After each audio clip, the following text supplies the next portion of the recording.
একটি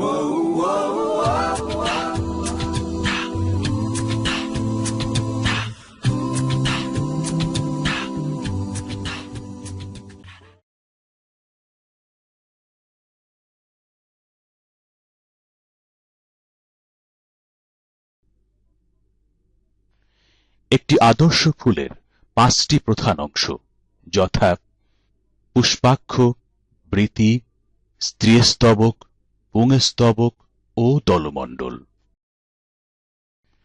ফুলের সর্বনিম্ন স্তবকটির নাম পুষ্পাক্ষ। পুষ্পাক্ষের নিচে যে সরু অংশটি কাণ্ডের সাথে লাগানো থাকে তাকে বলে পুষ্পবৃন্ত। পুষ্পাক্ষের উপরে পাতার মতো অঙ্গটিকে বলে বৃতি।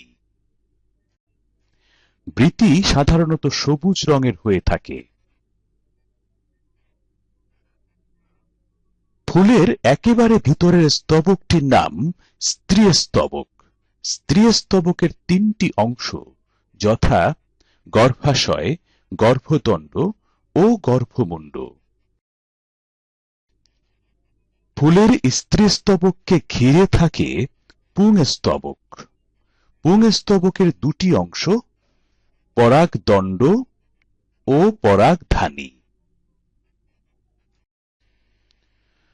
ফুলের সবচেয়ে আকর্ষণীয় স্তবকটির নাম দলমণ্ডল। দলমণ্ডলের এক একটি অংশকে বলে পাপড়ি। এখন আমরা একটি আদর্শ ফুলের বিভিন্ন অংশ দেখতে পাচ্ছি।